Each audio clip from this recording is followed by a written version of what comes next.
Noon.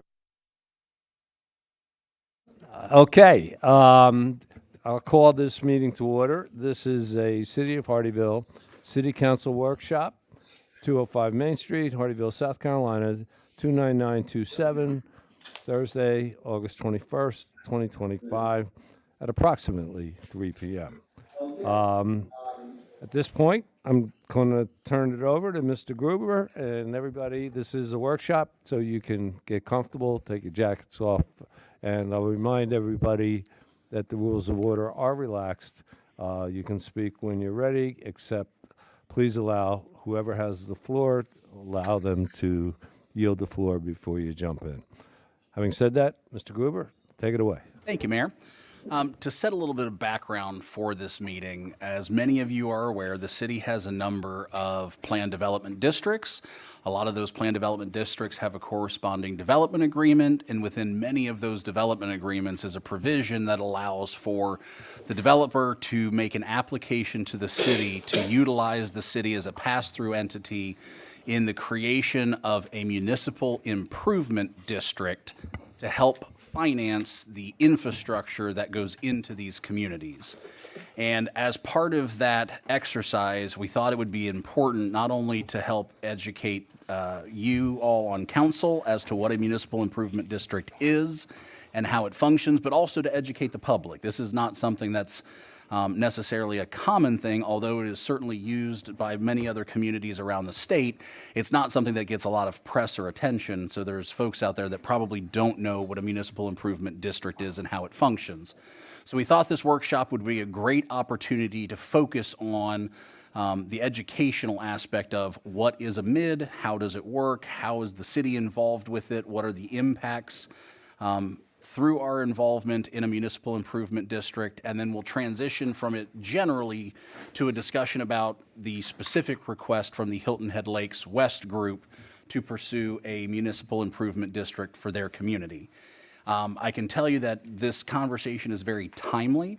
While we've received the one request and we have an existing municipal improvement district in place for the East Argent development, we are starting to hear from a number of the other developers that are out there who have their own development agreements asking, is now the right time to start having these discussions? So it's really good in terms of timing because this issue is probably going to come up more and more frequently as we move forward. So we've talked with the team. We've got a number of experts here today to help us work through this issue. And so we've put together kind of an outline and a presentation, and I'm going to turn it over to them to start going through the outline and the presentation.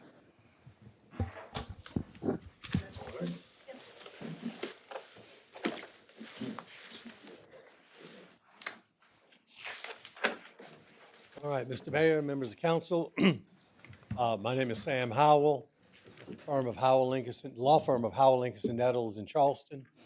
My colleague Alan Linkus is here with me, and we serve as bond counsel to the city of Hardyville. And I do want to stress that you are our client, not the developer. So just bear that in mind. I want you to understand there are others here who are representative of the developer team, which is perfectly fine. But we represent you, so it's ultimately the interests and the desires of the city through acting through the mayor and city council that we take our directions and loyalties.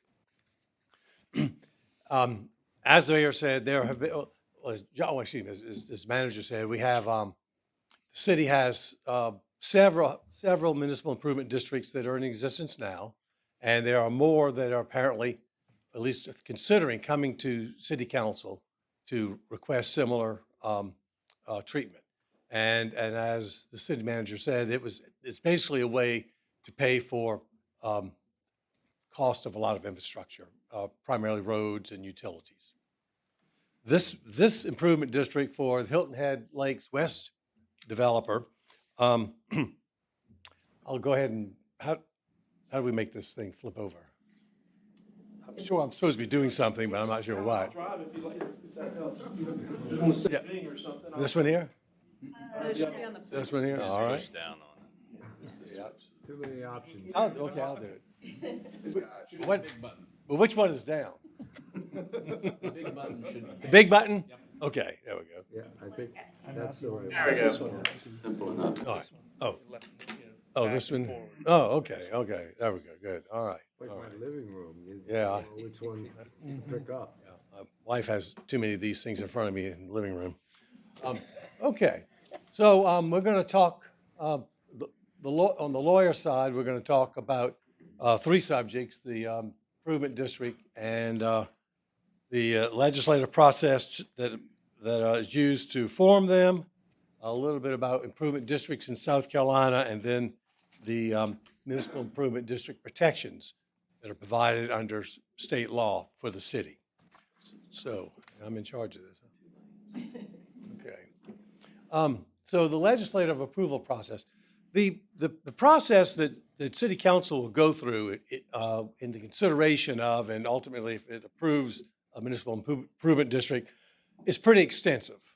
It entails a number of resolutions, ordinances, public hearings, in addition to what I'll call your normal way of dealing with resolutions and ordinances. And that's there because ultimately, a municipal improvement district results in a lien in addition to the normal property taxes being put on real property in that district to pay for infrastructure improvements in that district. And so legislature wanted to have a process that, you'd have to be, really asleep at the switch, not to, during the course of the several months that it takes to put the legal approvals in place, for someone who's in the public to not realize what's going on, and if they have some questions or concerns, an opportunity to come before city council and air those or ask those. So the process is designed to bring about a number of things to public attention, and obviously to council's attention. There's an initial resolution that city council will consider, which will briefly describe the proposed Hilton Head Lakes Municipal Improvement District. It'll authorize a public hearing regarding the improvement plan. The improvement plan is the written plan in which assessments will be levied against the real property to fund specific infrastructure improvements within the district. It'll describe those improvements and their anticipated costs. It describes the assessments that are anticipated to be levied to repay the bonds and the amount of bonds to be requested to be issued to fund the plan of improvement. And it even requires that the entire resolution be published in the local newspaper so that it's not just a notice of a public hearing, it's the entire resolution with its details published in the paper so the public really has an opportunity to get into it as much as they want. Of course, interrupt me with questions or concerns at any time, please. After that initial resolution and public hearing, assuming that council continues to proceed with the process, there is the enactment of an ordinance by council that actually creates the municipal improvement district. And there's an ordinance that authorizes the approving and levying of assessments on that property. It identifies a report on the reasonable basis of the special assessments. And that report is designed to do just what it's entitled. It's designed to provide justification that the amount of the assessments are reasonable in terms of the value, the benefit that the properties that are paying it get from these improvements, and that they're also tied directly to what the cost of those improvements are. Typically, and in this one it's as typical, it's expected that most of the costs will be paid from bonds to be issued, and so the assessments will indirectly pay for the improvements by paying the bonds that actually pay the cost of the improvements. The bond ordinance will also provide mechanics of the financing, including a master trust indenture under which the bonds are issued, a first supplemental trust indenture which has the specific terms of the bonds for this transaction. And then there are various other agreements involving the administration and application of the assessments with, for example, the county auditor and treasurer's office, who have to collect the assessments on the property tax bill, and then the mechanics of getting those assessments from the county treasurer over to the city to be used to repay the bonds. During this process, there are further public hearings that take place as well, so that there's further opportunity for the public to come forward and ask questions and speak their concerns. As we mentioned briefly, there are other municipalities, both cities and counties in South Carolina that have used this statute to finance public infrastructure. Here's just a list of a few of them. And as mentioned, the city itself has had experience with the assessments and improvement district financing.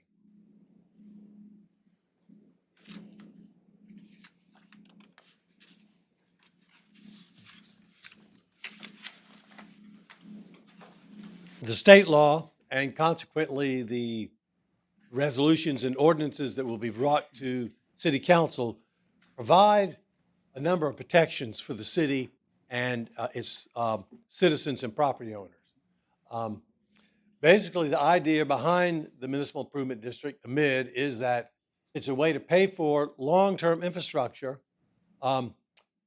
over a period of time in a way that it pays for itself, so that the city's taxpayers have no responsibility to pay for those public improvements. They are designed to be solely paid from the assessments that are levied within the Municipal Improvement District.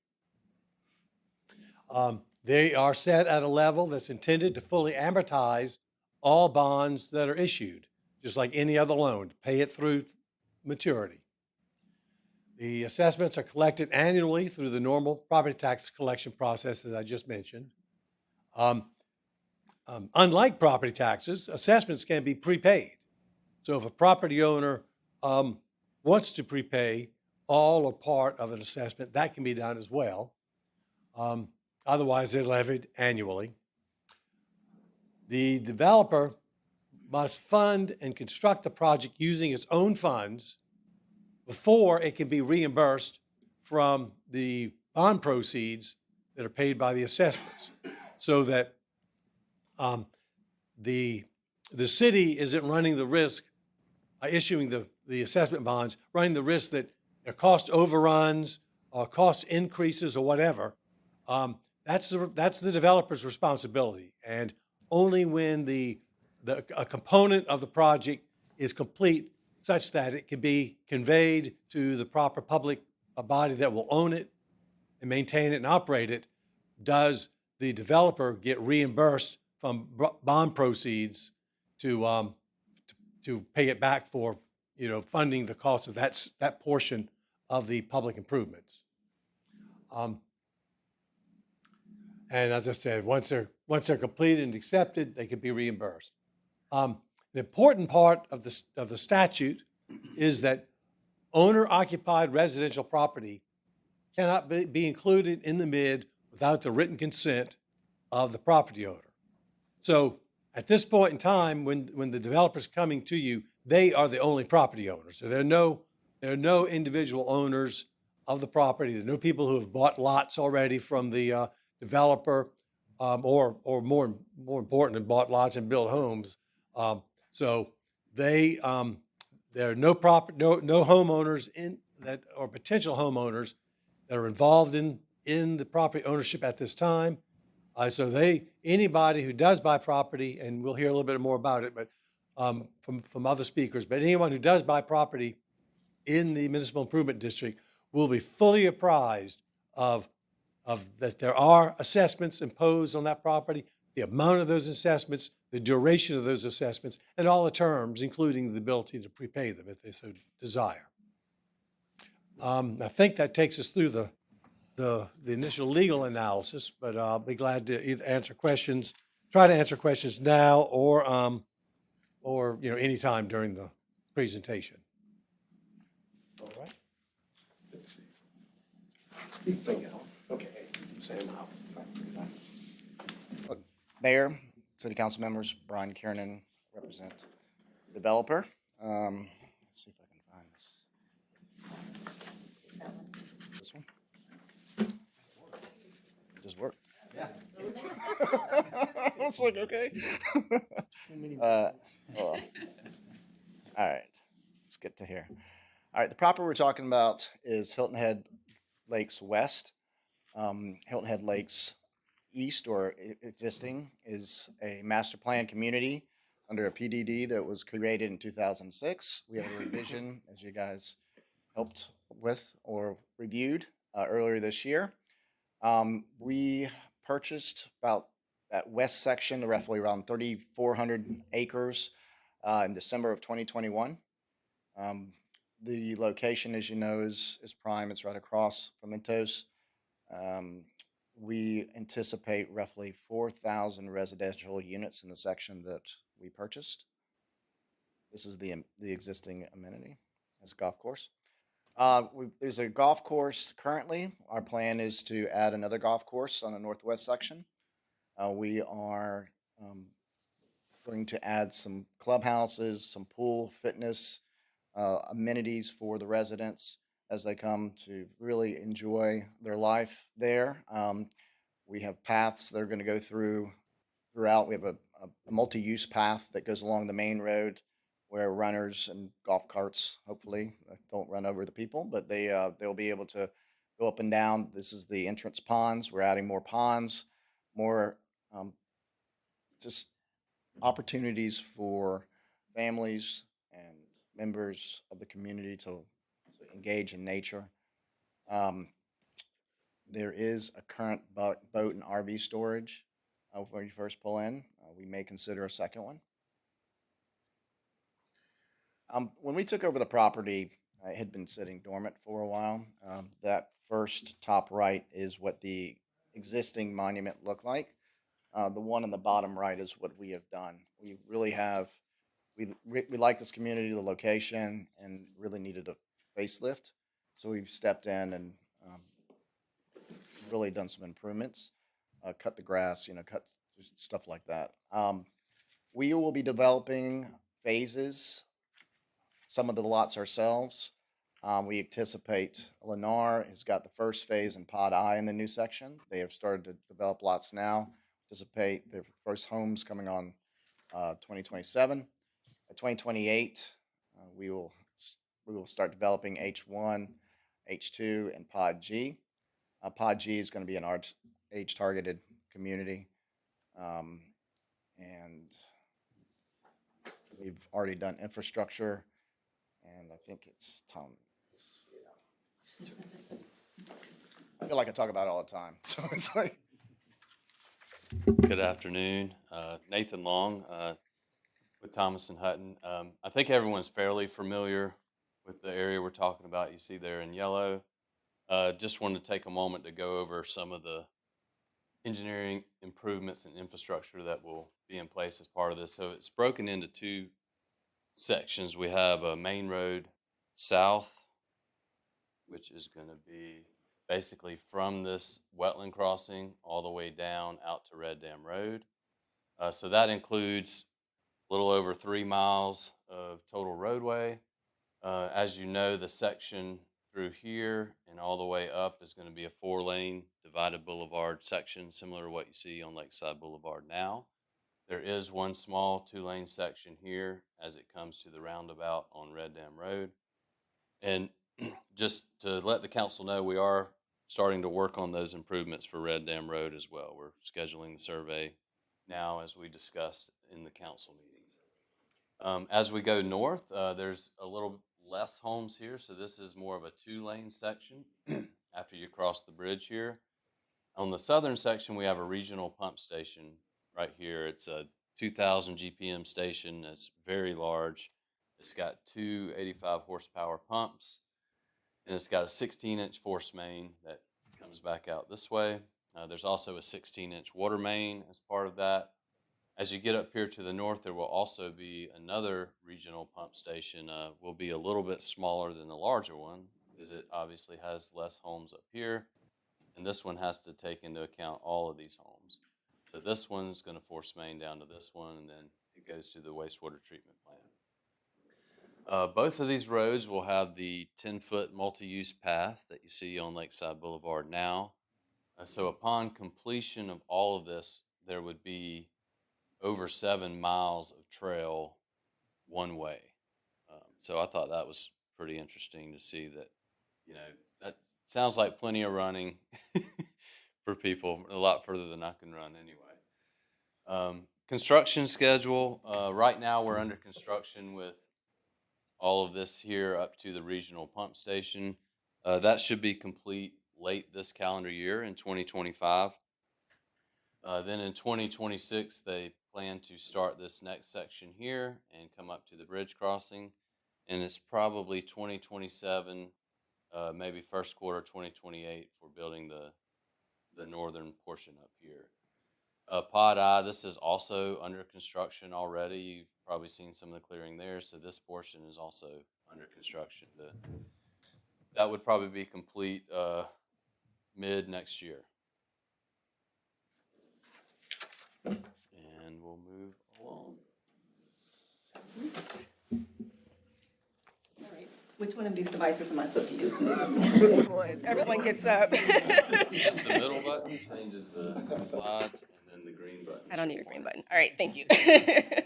Good afternoon, everyone. My name is Pam Holton. I'm a managing director with Stifel Public Finance. We are an investment banking firm nationally, globally. I focus specifically on development district financings up and down the East Coast. I also work a little bit further west, but I've actually done the city's 2 mid deals for Anderson Tract as well as for East Argent. So happy to be working on this with Coulter for this particular transaction. A lot of what I'm going to talk about mostly is about concerns that issuers have in terms of the amount of bonds that are allowed to be issued, as well as whether there's any recourse to the issuers in terms of their repayment of the bonds.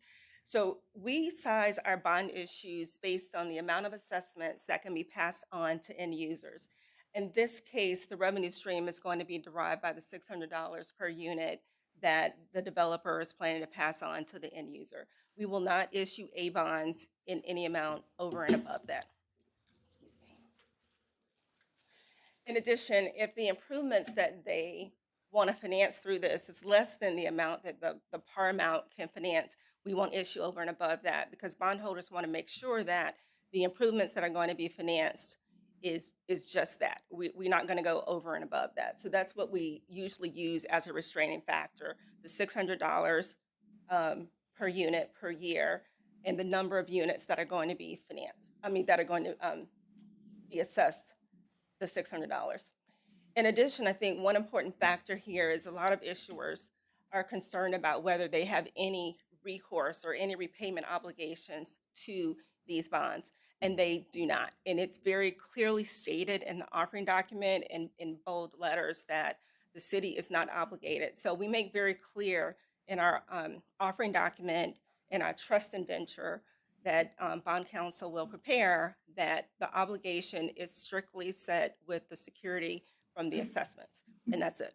So the city is not on the hook. And I think a very good example that I really like to point out is that when the market turned down in 2008 and 2009, there were actually a couple of deals here in South Carolina that did have some issues, and none of those cities or counties were on the hook to repay any of those obligations. So that's kind of my biggest example, and just historically, where in our biggest downturn, we didn't have any issuers who, they issued bonds that were non-recourse, where they were obligated to repay those obligations.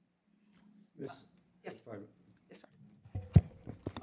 That's always my big question, is what if the worst happens? Could you explain to us, in 2009, we all know what happened, what actually happened in terms of, okay, the bottom fell out, how was that municipality protected? How were those bonds paid back? There were a couple of things that happened. So either the bonds went into a forbearance period. So the bond investors negotiated with the developers and the issuers to restructure the bonds. but the issuers, again, were not on the hook. Sometimes the bonds did go in default and the debt service was not paid. There were other instances where other developers came in and took over the project.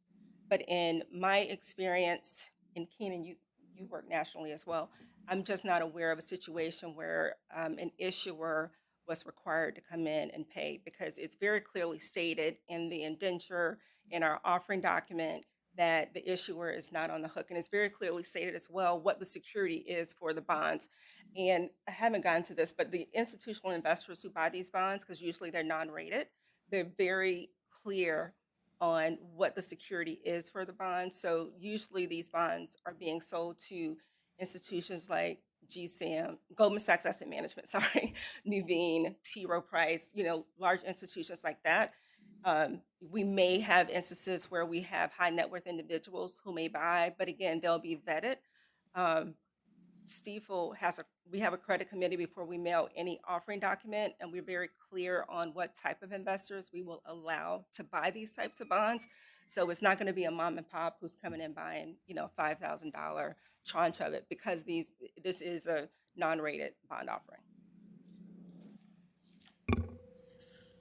Does that answer your question? I think so. I'm more concerned, let's say we're talking about West Argent. LK goes belly up. Brian runs off to Mexico. He's gone. That happened once. With him? And the issuer was still not on the hook, but yeah. Yeah, so as the bondholder, the city has the land, right? Is it because, what happens if Brian's in Mexico? Brian goes to Mexico. First of all, he can't take the money with him because the proceeds are held in trust. That's number one, right? So any repayment obligation, it goes through the trustee, it's vetted before the requisition goes out to pay. The assessments run with the land. So if there's any delinquency, it runs with the land and it goes through a normal foreclosure process. So you don't go back to the city to ask for any additional monies. In addition, as part of the structure, we include a debt service reserve fund that is typically issued. I'm going to say it's equal to, there's a tax law test, but let's just say it's equal to 10% of the par amount of the bonds. So that's also out there to help pay some of the obligations during that first year until either another developer comes in or the bondholders negotiate and come in and try to do something different with the forbearance agreement. So I will tell you, so I worked in Florida for a long time, and Florida had a lot of defaults during the 08-09 period. And we structured forbearance agreements where we delayed repayment for 2 years, but it never went back to the issuer in terms of having to come back and say, hey, you guys need to pony up money. I just haven't had a situation like that. Okay, so, Brian, you will surrender your passport to the chief back there before you leave? Okay. Steve, did you have a question? Yes. You said you worked with the Anderson tract. That property sat for a few years with no, how was that taken care of? And if we would have another 2009 again, where everything stops for a period of time, how is that handled? So another developer came in and took over the project. And so they made everything good. And then they actually, my understanding, because we looked at possibly refinancing that deal, they actually came in and they decided to pay off the bonds. Well, what I was concerned about, the time between they paid it off and the time there was no development, there was no money coming in. How does that sit with everything if there's?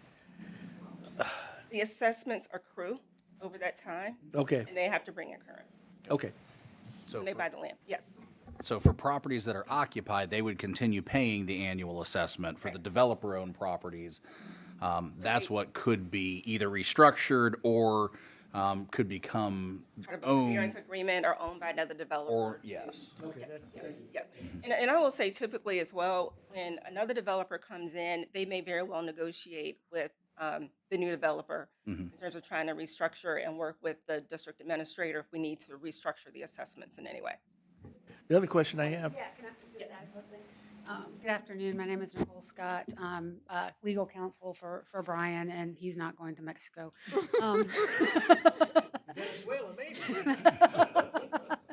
I think what Pam has stated, but maybe not as clearly, is the assessments become a lien on the property.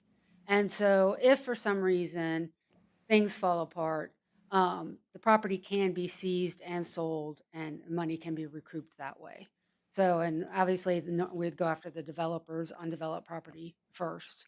But that's another way to protect against things kind of falling apart. But I think it's a very important point that needs to be stressed, is that this is a lien on the property, second only to a mortgage. And Nicole, along those lines, it's the bondholders who would then foreclose on it to take title back to it. So the city city is doesn't not have to involved do in that. We don't become the owner of the property. The bondholders could. Yep. And then the second part of that is, because this is on an annual tax bill, for those lots that are owned by individuals, there's almost guaranteed collection unless they're going to default on paying their taxes in general, which again then gets satisfied through the tax sale with the county. But either way, it does not come back to the city either for the repayment or for the actual processing of recouping that land. the reason I asked the question is because we as a council will need at some point in time to explain this to the citizens.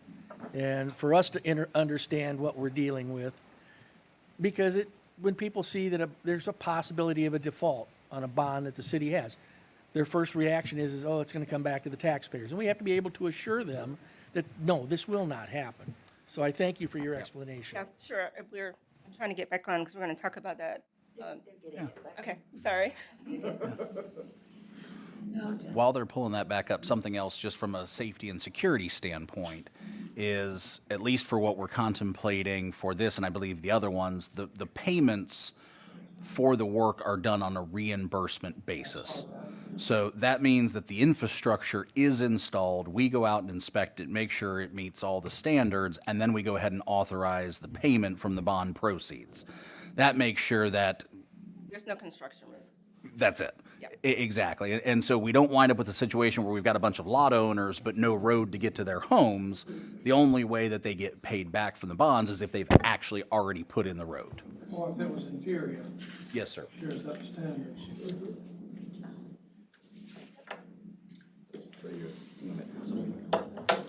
Okay, I'll just talk if you.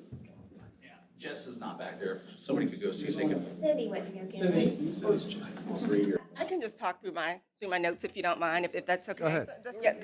Yeah, because I just have a couple of things. It's really just talking about the bond process and how that works. So, right now, I think we're going through the legal process of forming the MID. We also work simultaneously. We're up, okay. Big button. All right, got it.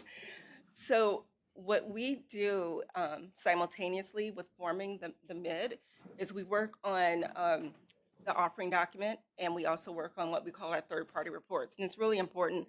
The offering document summarizes the project. It summarizes the costs that we're financing.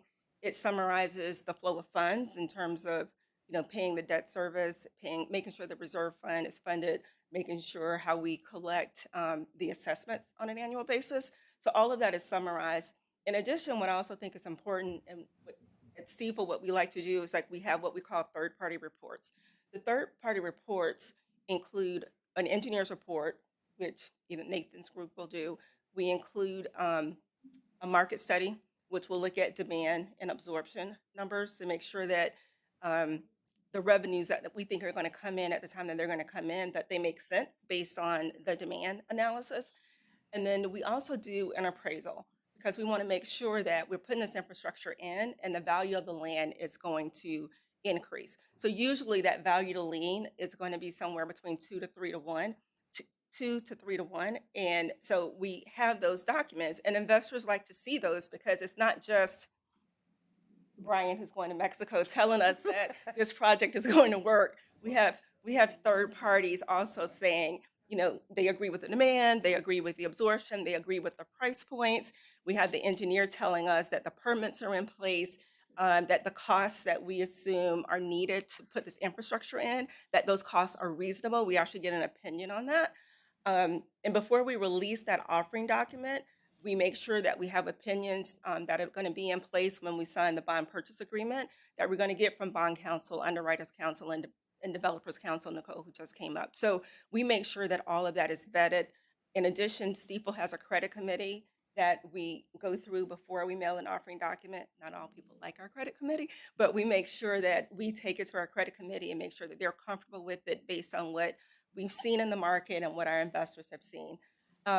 Once we have that offering document signed off on and the third-party report's done, we go into a bond marketing phase. And that's typically a 2-week process where we're talking with investors.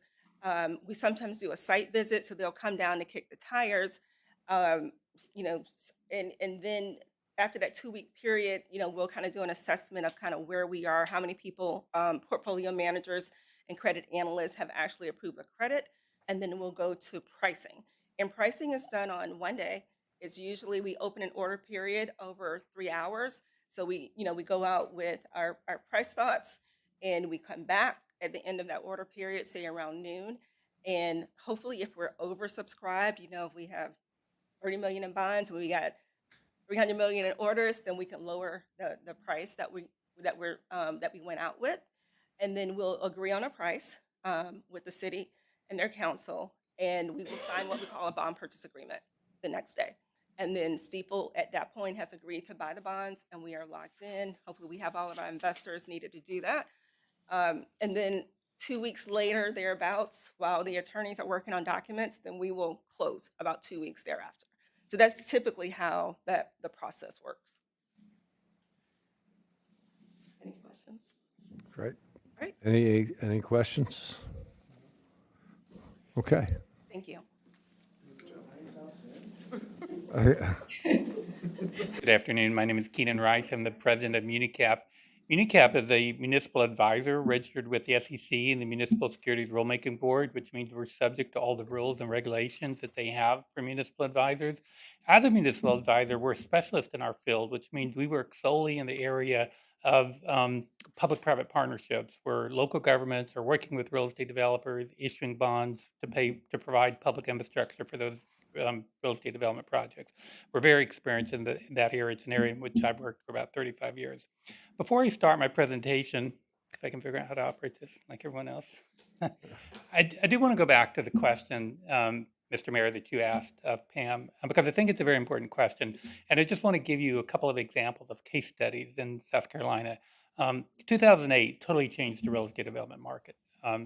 We did so many bond workouts because any project that was midstream in real estate development, the numbers just changed. They didn't work out.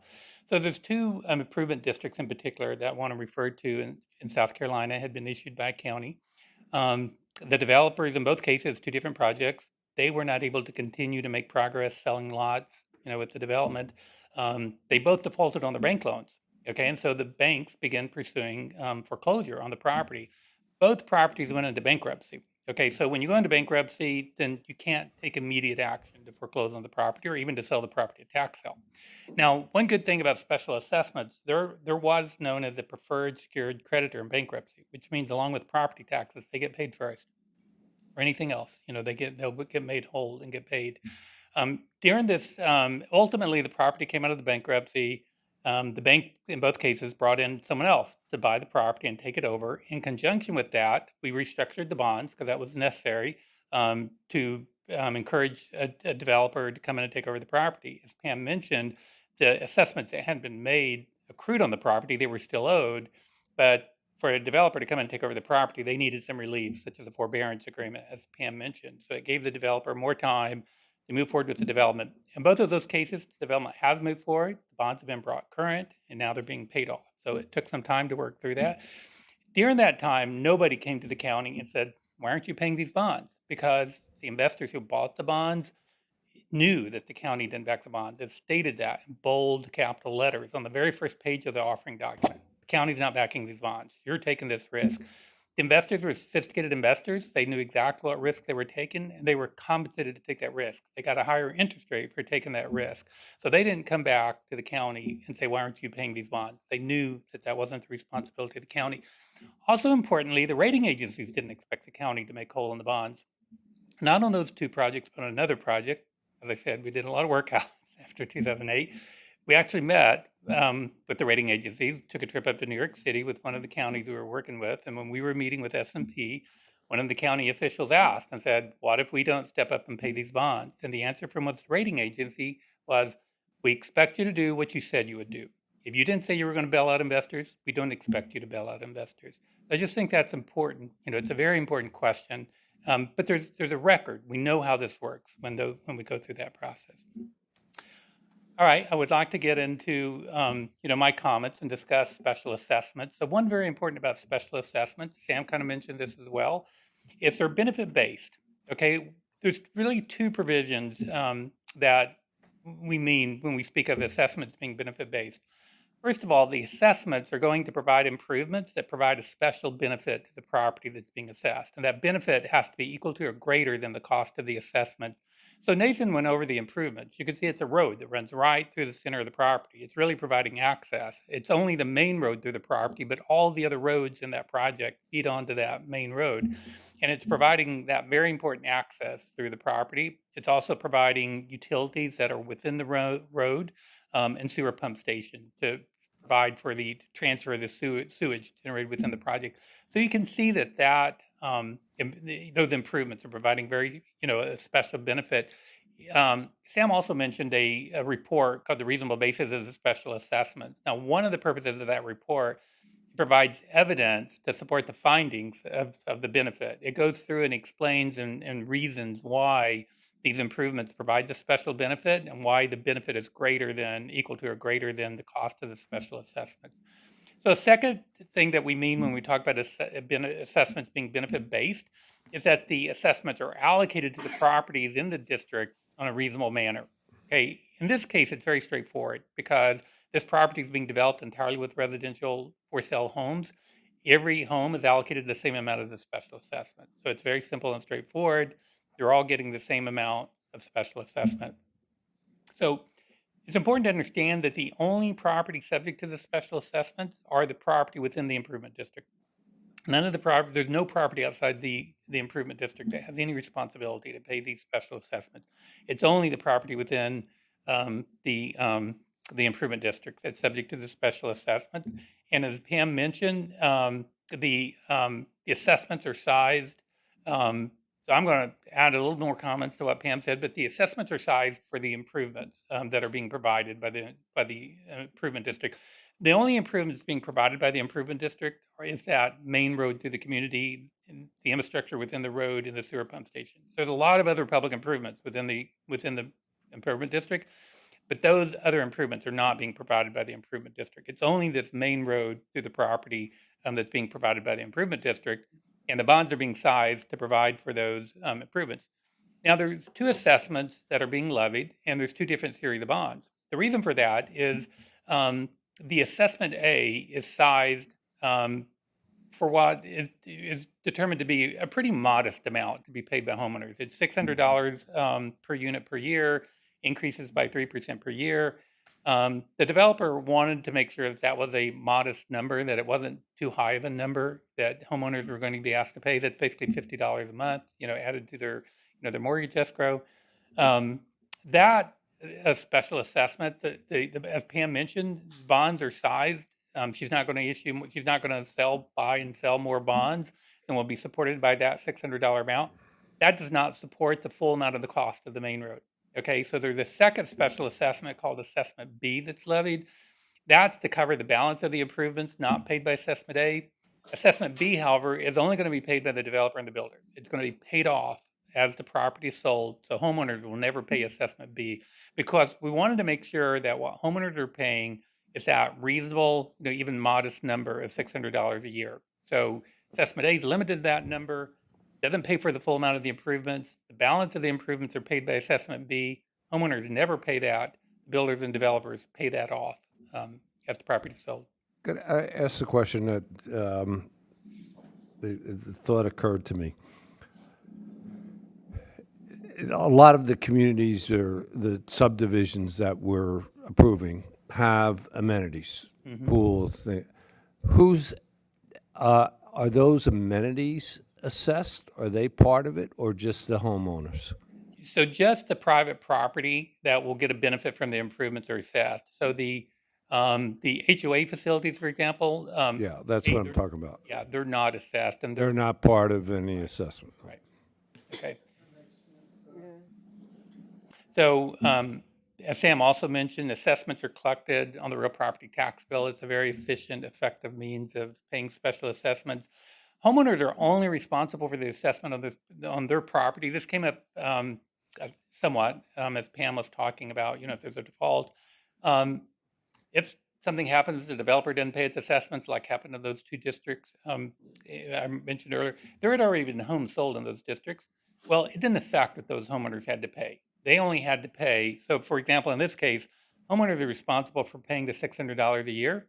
That's all they pay. It doesn't matter if the developer pays their assessments. It doesn't matter about the pace of development. It doesn't happen whatever else happens in that district.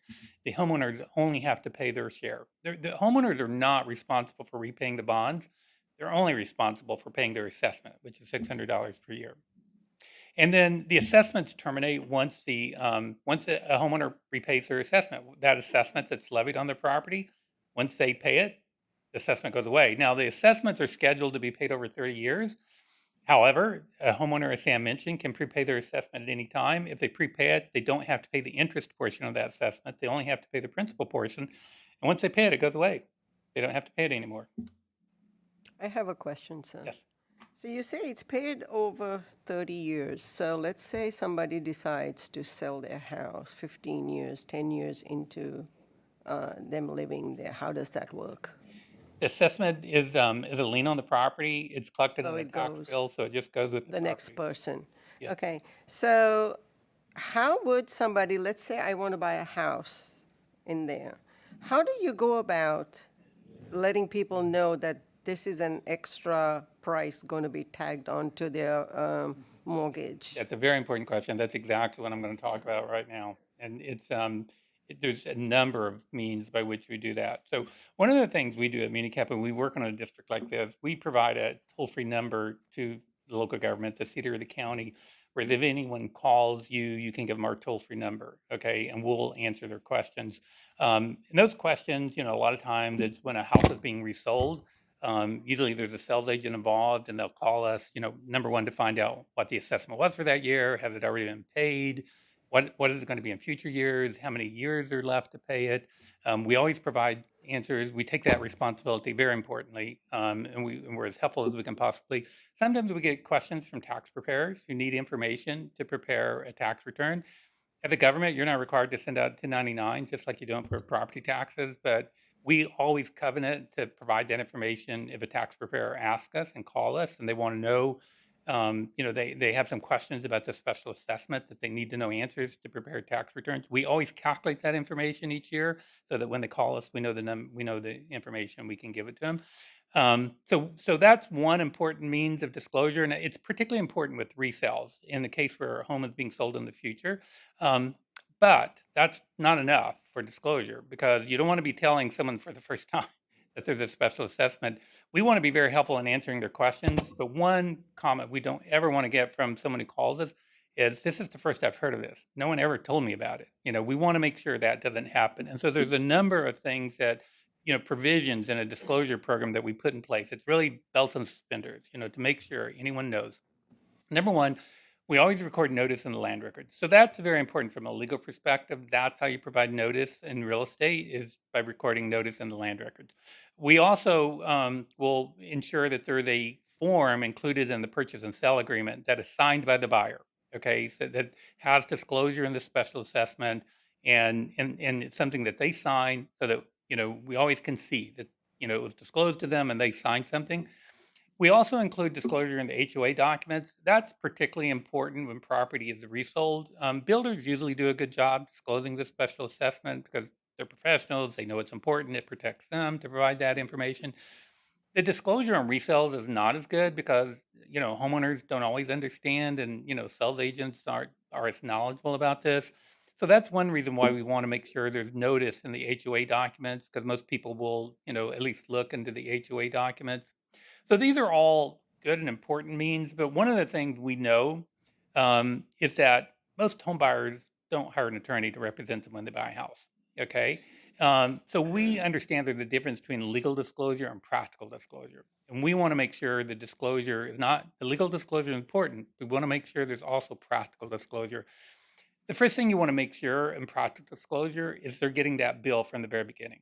Okay, so we work with the settlement agents to make sure. So it's usually the settlement agents that are setting up the tax escrow. Most people, when they have a mortgage, not everyone, but most people will pay their taxes through a tax escrow. So the mortgage company, when they send them the bill each month for their mortgage payment, will also include amount to go into tax escrow.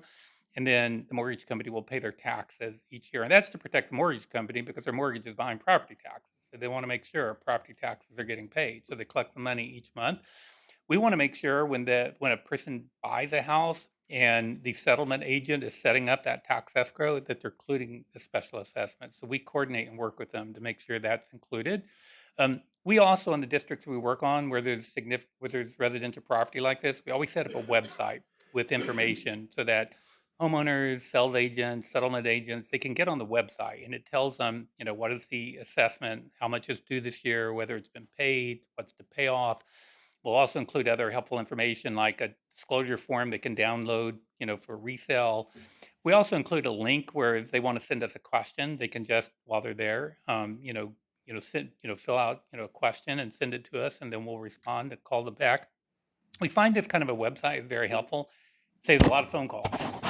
There's a lot of people who want to be able to find this information when they're not at work, okay, in the evenings, after hours. A website they can check anytime, weekends, days, evenings, whenever. So it's very helpful information. And then it also gives them a direct contact to us if they have any follow-up questions. Another thing that we've found is very important is we set up an annual meeting particularly during the development period. We'll go out to the property once a year and we'll meet with the sales agents and the settlement agents and just help explain to them, help them understand the special assessments and how they work. But also very importantly is to provide them a contact person that if they have questions, someone they met, someone they know they can contact and have any questions answered.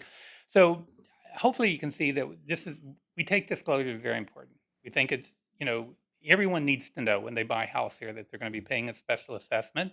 There's multiple means of providing that disclosure. And we found that through this repetitive means of providing disclosure, that the disclosure actually does work very well, that people do, tend to know that they're paying these special assessments. But that's something very important to us. And we want to make sure that that's disclosed well. Okay, so listening to the thread of the way you're going to let people know this is in there, there's lots of instances where that ball's going to get dropped. As a home buyer, I need to know when I'm coming to look at a house to be purchased in this property, right off the bat, the realtor is going to tell me, oh, by the way, this property has a special assessment, and this is how much it's going to be, and this is how much it's going to add to your mortgage. I don't trust HOA documents because when I moved into Hilton Head Lakes, it took me 2 years of fighting with the developer to get my copy of the HOA documents, and it was still not very complete. So that's why I'm a little leery about all of these steps that you're giving, because it's telling me all of these steps, there's still a chance for the ball to drop somewhere, and then those folks are going to be slapped sideways. The two things I'll tell you about that is one of the reasons we go out to the property and meet with the sales agents is if they don't understand it, then they're not going to mention it because they don't know what to say. They don't understand it themselves. We want to make sure we're educating the sales agents so that they understand it. It's not that complicated, but if they know about it, then they're a lot less likely to not mention it. Okay. I also mentioned that we work with the settlement agents to get it in the tax escrow from the time they buy the house, because the best practical disclosure is they're paying it from day one. Okay, it's there, it's in the tax escrow. Usually a tax escrow is funded like 6 months in advance, when you buy a house, when you close on it. We want that special assessment to be in there. They get the settlement statement, they sign it, they see exactly what's in there. They can see that tax escrow is including the special assessment. So we've found that that's the best disclosure. They pay it from day one. It's right there when they buy a house. And that's why we work carefully with the settlement agents to make sure they have that information. Thank you. Keenan, if I could add to that real quick, just to help emphasize, because there's a couple of indirect ways in which they're going to get information out there, and there's also a couple of direct ways. And I think one of the direct ones is pretty important to your concern. So within this residential property disclosure form, which is a mandatory document that has to be filled out from one buyer to the other, they have to identify on there that this property is subject to a special assessment. Now, it does take the purchasing entity to read that. And again, you can lead a horse to water, you may not be able to make them drink, but there is absolutely unequivocal information in that paperwork that is given to them before they close that states that the property is subject to a special assessment. So they will have that available to them both directly and indirectly. Thank you. I think we're at the question stage. I think any of us who've been, have helped present can answer any, obviously you've asked questions, which I think is great as we've gone along, but if there's any other questions, any of us are here to help answer your questions. I do have a few questions. Number one, the 3% interest, is that compound interest? Well, that's the increase per year. So yes, effectively it is compounded. So $600 one year will be $618 the next year. Understandable. And since we're looking at a 30-year, I understand that the buyer is disclosed this at purchase. Is the buyer told what that will be at the end of the 30 years? It's going to be, what, $1,600? Well, it's a good question. We can include it. There's no reason why we can't. It should, and I'm looking at it from consumer protection, that it should always be. It's a big jump. Right. Especially in, today's market. You may be dealing with somebody that by the time they hit that 30 year, if they've stayed in the house that long, they're getting older. And, I just believe in the disclosure should be there. Say, okay, at year 18, this is what it's going to be. Let them make the decision. And I agree with what you have said about it's up to the purchaser. But I've always been and I've been on both ends. The selling agent, the developer's selling agent their job is to sell homes. A lot of them, if you don't ask that right question as a buyer, you're not going to get the answer. It's not up to them to tell you answers that you don't ask for. And I believe, in all fairness to the buyers, they should know. Well, and I totally agree with that as well. We take phone calls from the homeowners, okay? So we provide a toll-free number so they can call us. It's not pleasant to call and someone says, no one told me about this. I had no idea what's going to pay. We want to make sure that doesn't happen. I do find generally builders will disclose it for their own protection because they actually have a legal obligation to disclose it. What we want to make sure of, if we know there's a difference between legal disclosure and practical disclosure. The legal disclosure, I can tell you there's no question it will be there.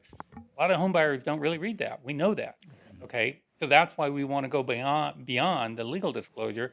And what we found is the best way to go beyond that is, number one, is to make sure the sales agents know something about it. And we don't just invite the builder sales agents. We invite sales agents in the market, who they tend to specialize in particular areas, and we'll invite them. But another very important means of providing that practical disclosure, as I mentioned, is when they go to closing, it's in the settlement statement, okay? And their tax escrow is being set up, and they're paying into that tax escrow every month, and then mortgage companies paying that. So generally, we found, I hope you can see from, all these different means, we're trying really hard, okay? Now, your comment about the 600 and how it grows, these disclosure forms are prepared before we close on the bonds. I think that's very important, that these forms are all prepared before we close on the bonds. So we've all heard you, and there's no reason why we can't have a schedule that shows that number is every year. I think a schedule in there is, it covers everything. It protects the purchaser and it protects the seller. And I can say, the first home my wife and I bought, there were 5 documents to sign. The last one I bought, there was 58 documents to sign. Things have definitely changed. And as you said in closing, especially a first-time buyer. They are so excited, they are nervous, they're signing and they're signing and they're signing. But that one sheet of paper that says, this is what your assessment is year 1, this is what your assessment is year 30, okay, everybody is covered. They can't come back, Right. anybody, and say, I didn't know. Yeah, I think that's a good idea. Councilman Mearsman, to that point, one of the things that I was talking about with Prina just now is, assuming that the developers wouldn't have any concerns with this, I think we could build into the ordinance a requirement that the sales agents provide a copy of that schedule. Now, that helps with the initial sale. Any future resales, we wouldn't have the ability to require that. But at least for any initial one, we could build that in, I think, to the language. My assumption is they're going to be willing to do that anyway, but we could make sure that there's teeth behind it by putting it in there. I also mentioned a website. On all the districts we work on, we set up an improvement district website, and we can include that schedule on that website as well.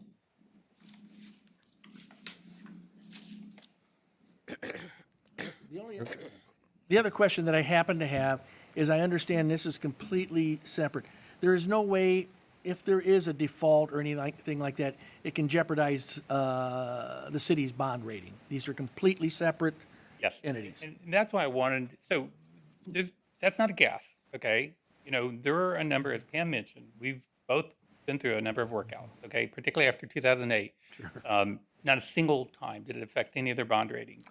And as I mentioned, one county, we actually traveled to New York, met with all 3 of the major rating agencies. That very specific question was asked, and the rating, the official, who was a pretty senior person, S&P, he gave what I thought was an excellent answer. He said, we expect you to do what you promised to do. We don't expect you to bail someone out. You know, these investors, Pam mentioned, these bonds are not sold to, you know, what we call widows and orphans. Sold to institutional, sophisticated buyers. They know the risk. You know, they're very smart. They're in a good position to take the risk because they have very large funds that are very highly diversified. So this is, you know, like 1/100 of 1%, you know, these bonds of their fund, you know, and they're compensated to take that risk. Just like if you buy fire insurance, the fire insurance company is going to pay out some claims, but they're paid for that. You know, that's their business. It's the same with the buyers who buy these bonds. Okay, thank you. Josh, I'll turn it back over to you. Question? Thank you, sir. Thank you. Again, the intent of this exercise was to help educate about what MIDs do generally, and then to also talk about the specific aspects of the Hilton Head Lakes West MID, understanding that there's going to be several procedural steps that are going to be coming forward to this body over the next several weeks. And so if there are any additional questions that aren't answered today, there will be some additional opportunities for us to get those questions answered. But otherwise, wanted to check to see if there's other questions or concerns about this particular issue before we move on to the second item on our workshop. Well, seeing no takers, thank you everyone for this this lesson. I think it was very informative. Thank you.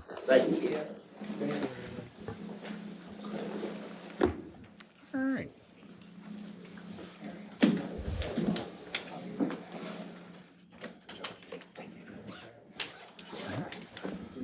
Okay, Mr. Gruber, you want to take it away for item B? Yes, sir. So with having the workshop today, we thought it would be a good opportunity to talk about another item that will be coming before you here shortly. And it's a question of our notification process. In our code currently, we have standards that outline who is supposed to take out notifications for what types of projects, and then what the details are about how that notification gets issued.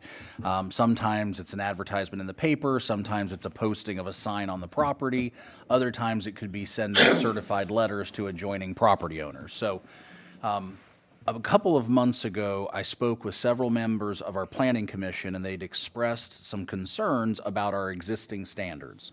So I challenged staff to do a survey of other communities in our state to try to determine what best practices for this might look like. And so they did that exercise, and based upon the information that they were able to determine, put together a series of recommended changes to our land management ordinance. Sorry, not land management ordinance, our MZDO. Sorry. Yes, so our MZDO Those changes have been brought forward to the Planning Commission. They've reviewed them, they've indicated their support for them, but before they go on your agenda for formal consideration, we wanted an opportunity to talk with you about what those changes consist of, and then answer any questions or concerns that you might have. So with that, I'll turn it over to Brianna so that she can walk you through the scope and extent of what we're proposing. Good afternoon, and thank you for this opportunity. I hate to sound like a planning geek, but I think Katie and I actually have really enjoyed this process and learning how we can better help the citizens of Hardyville and our planning commission and council. And the public notification process in state law is based on a public hearing, and that is an official public hearing where you go through and to adopt an ordinance or a variance or an appeal or those type, a special exception, those types of things that you're required to have public hearings for. Currently, our planning commission does not have public hearings; they have public meetings. So we took that in consideration. Our public hearings take place at council level, but we know how important the planning commission is, and I think that was one of the big things to get ahead of state law and get ahead of what's going on with our process. So the planning commission did request this from us based on increased development applications and increased public interest. We needed more engagement with our process earlier on. And so what we put in the MZDO that was adopted last year is a notification 7 days prior to planning commission. The applicant does the notification. It's been a long day already. Can you tell? It was sent by certified mail to adjacent property owners, and that adjacent property owners was the important part. We have always done what state law requested with putting an ad in the newspaper 15 days in advance, as well as posting the property, putting a sign on the property. We didn't seem to be having as many concerns with that as we did with those notifications going out. So we compared state law, we compared some neighboring jurisdictions. Once Katie and I came up with something, our staff came up with something, we sent it back out to the planning commission to ask for more input before we finally drafted what went before them for consideration.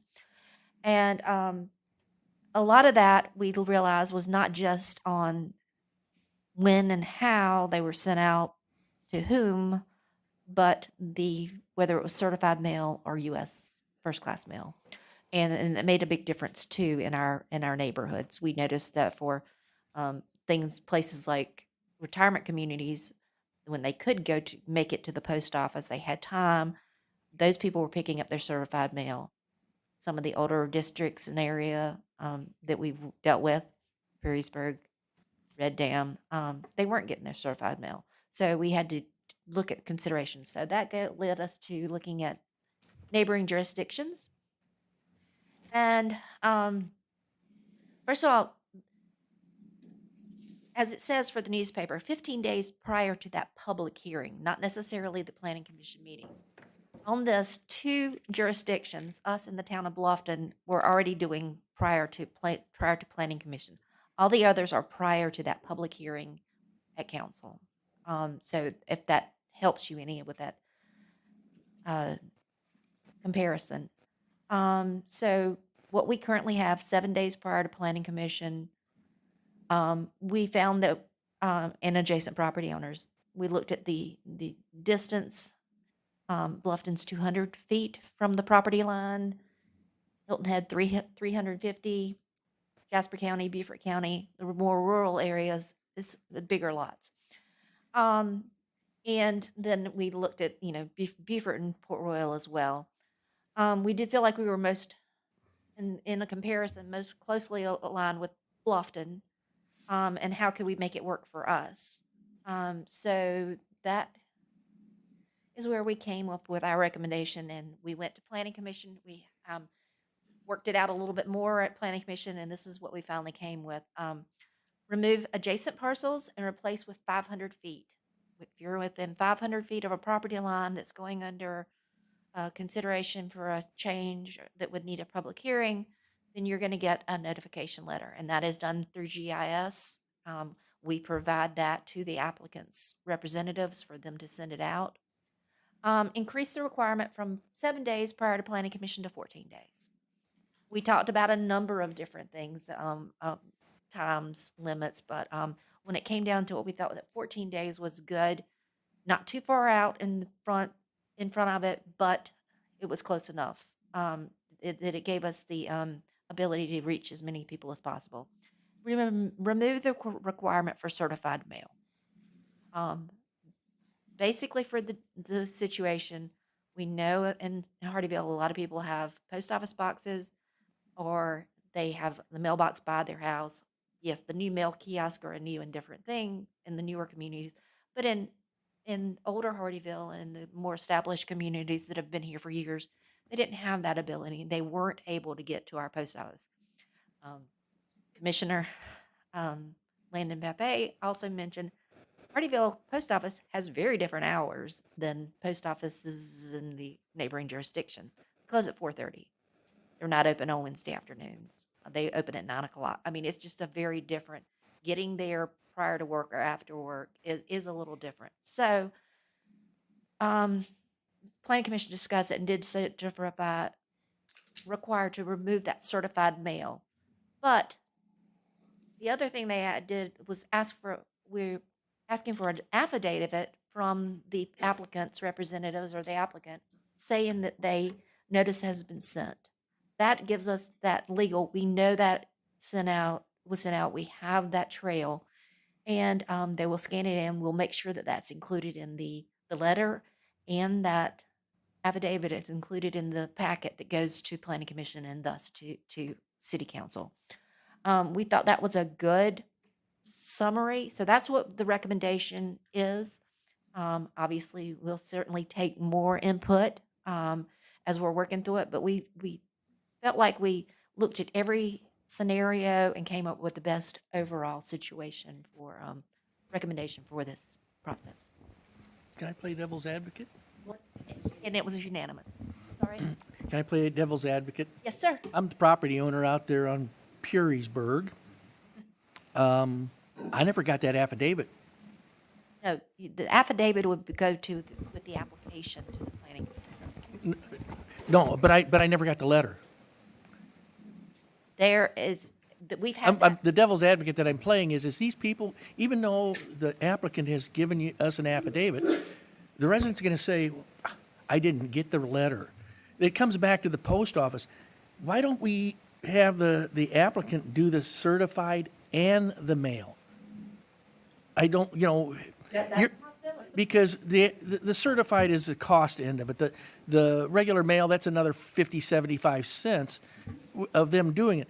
Then the recipient really cannot deny. They've had 2 chances to get that. That is definitely doable. I think, we've covered ourselves. I don't want these people coming back and hollering at the council like they did, that we never got the letter. That's between them and the post office. But the post office wasn't here that night. Throw that extra requirement in there and we've covered ourselves. They can't come back at us then. That is certainly the aspect that we're looking at to cover as many options as possible. I mean, I know you guys are trying to get away from the certified mail thing, but wouldn't it help with having a return signature on that, saying that it was delivered? What we're finding is even if we have the return signature on there, these people are not going to pick it up. So they say that they'll still say they were not informed. And it's the same thing over and over. And some of it, I think, goes beyond the, if they're located in the city limits, goes beyond the not getting to the post office. But also, they're afraid it's a code enforcement notice or something like that, and they don't want to pick it up. Well, I think that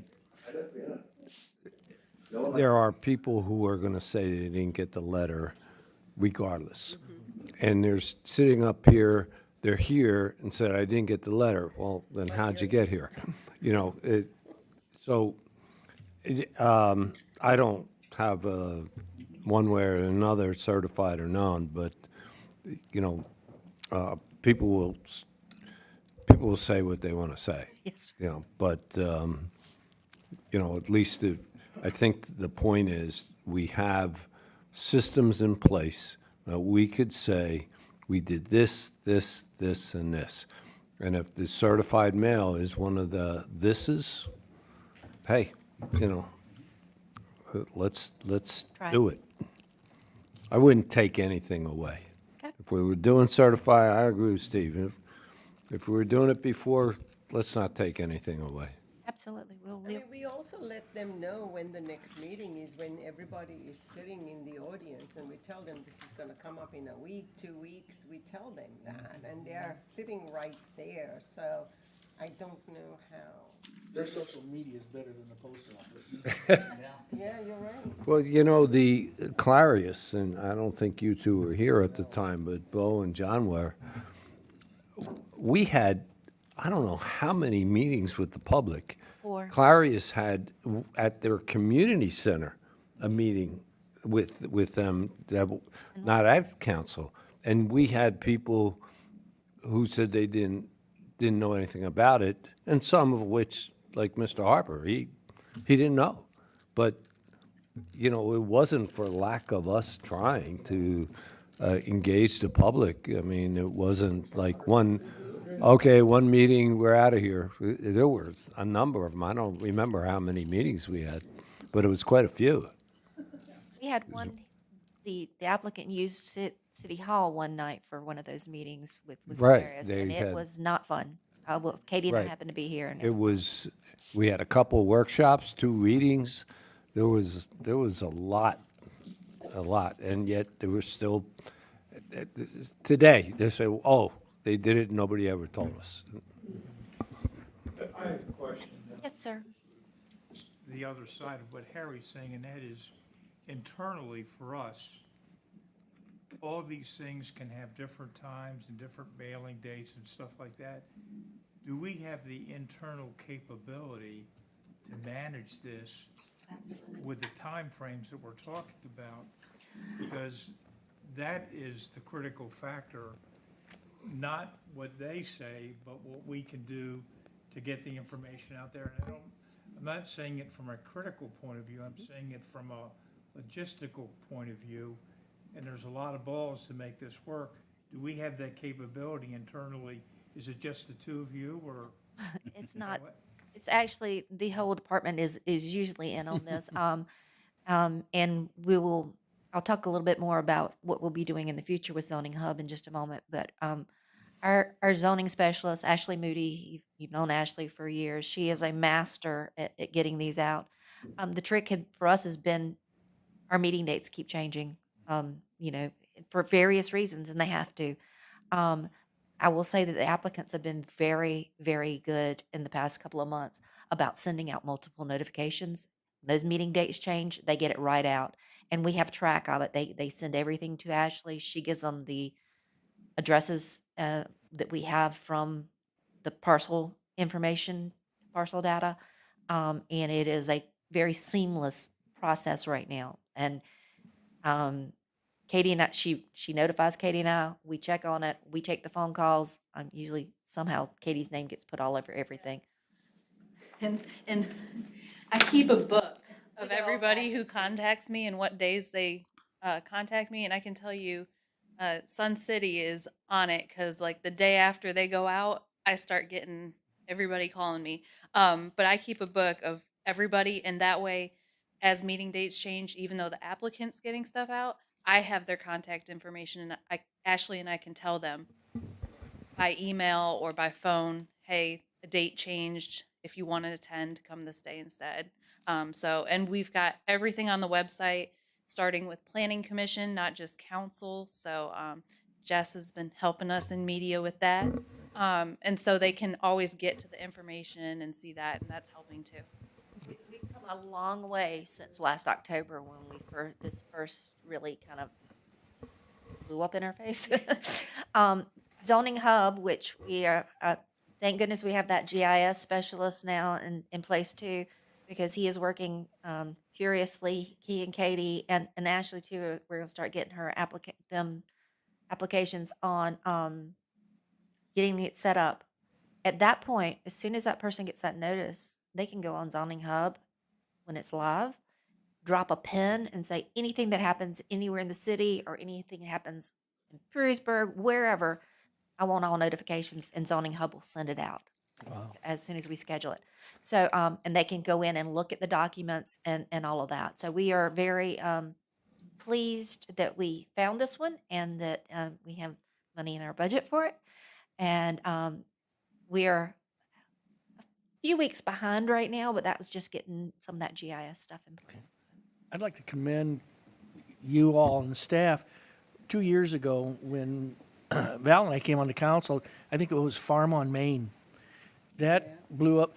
Little signs, that's all we had. And here's where we are today. You incorporated it into the MZDO based upon the recommendations of council. We've come a long way, and I think we are at the point where we're doing everything we possibly can. Josh said it earlier, you can lead a horse to water, but you can't make him drink. You can try to notify them all you want, but if they don't want to come to the meeting, they're going to come back and say, I never got a notice. So, kudos to all of you for what you've done. Thank you. I think the 500 feet is going to be a big help. Go on up, Landon. Thank you. Landon Papay, right here on Epps. Part of Would the you Planning put Commission. 3 minutes up? Yeah. I did want to say the Planning Commission, we did all agree 500 feet. I did want to say that I had said 750, I believe is what I had said, or did I say 1,000? So my whole thought process on that was, number one, the burden doesn't lie on the city, lies on the developer. But I thought the more notice, the better. Obviously, any improvement to what our current is, my thought process is right behind my house, Phase 2, Royal Live Oaks. It's 521 feet away from my property line. So I would have never been, I still didn't know when that happened because I wasn't adjacent. And so, my whole thought process on that is if I would have known, I probably would have came to some meetings, talked about my concerns, because obviously the water drains that way and drains to a pump I'm being told that's going to be eventually replaced. That hasn't been replaced. That causes flooding in my backyard, leach field issues with my septic tank. So those are issues I had that I could have brought up then versus kind of trying to figure out now. But if I know you guys have the ultimate say, so 500 feet is, I've conceded to that, but anything you went higher than that, I would be happy as well. So 525, all right? Well, But I figured the more notice we get for our residents, the more we're not trying to hide something. Because we're not trying to hide something. We just have to know the right forms of communication. And that's at the end of the day, we're trying to do. does it, to your point, just thinking, there are certain areas where 500 feet, there's nothing but trees. But 1,000 feet, so is there like a trigger that if there are no homes within 500 feet, it goes to 1,000? Something like that? I think this, Or just think the size using will our help. common sense that, and I'm using his example, it's nothing but trees between you and Royal Oaks, right? well, it's another separate partial. Right, so what I'm saying is, you could have 500 feet, but nobody's around 500 feet. And it's particularly, we have a lot of undeveloped areas that could be, so. Last two that went to planning commission yesterday, both were out in more remote areas. And there were notifications that went out. There weren't a lot. We still got a number of calls and then that was doing the adjacent parcels. I think that, when Ashley pulls it up and figures out what it is, we all discuss it. Like I said, the whole department gets in on it, and we certainly can have some provision in there. So we'll come up with some wording that says, if the adjacent parcel, 500 feet doesn't. Cover anybody? It's, 750, and the max I would say would be 750. And the 500 would come into play if it's the parcels would lay. I mean, GIS, you could set that up through that program. Correct. Yeah, and we have actually asked on a couple of occasions where we didn't think notice was going far enough with just the adjacent, and everybody has been very cooperative of all the applicants. We haven't had any pushback of sending out additional. So I think we're kind of already doing that in practice and happy to continue. Yeah. Yep. That's, Yeah. I think we can add some language that sets the standard at 500. However, if no properties lie within that 500-foot radius, the city would have the authority to identify the adjoining property owners that would need to be notified. Put the language in there, because then we can always say to anybody who questions, well, we do that. Yep. You know. I do want to be careful, though, because again, we could go up to 15,000 feet. But the reality, for most large developers, yeah, it's not a big deal because they have plenty of funding. What I want to be careful of is if I'm a property owner, just myself, and I need to get a variance for whatever I'm doing. I'm building a deck, I'm building a pool, whatever. Now I have to pay to notify all of those people. So it's not just the large developments. We also have to be respectful of the smaller property owners as well and try to strike a little bit of that balance. But if the point of this exercise is to make sure that people around the area are getting notified, then we need to make sure that that happens. And so I think we can come up with some language that if 500 feet doesn't get the job done, then we'll tell you what you need to do to make sure the job gets done. Okay, yeah, I think that'll, That's very easy. okay. Thank you. Thank you. Perfect time. Look at that. Well done. Couldn't have planned it better if I tried. Okay, so we have, we can adjourn this and take a few minutes to get refreshed, and we'll start this evening's proceedings at 5 o'clock exactly. Motion second, all in favor, please say aye. Aye.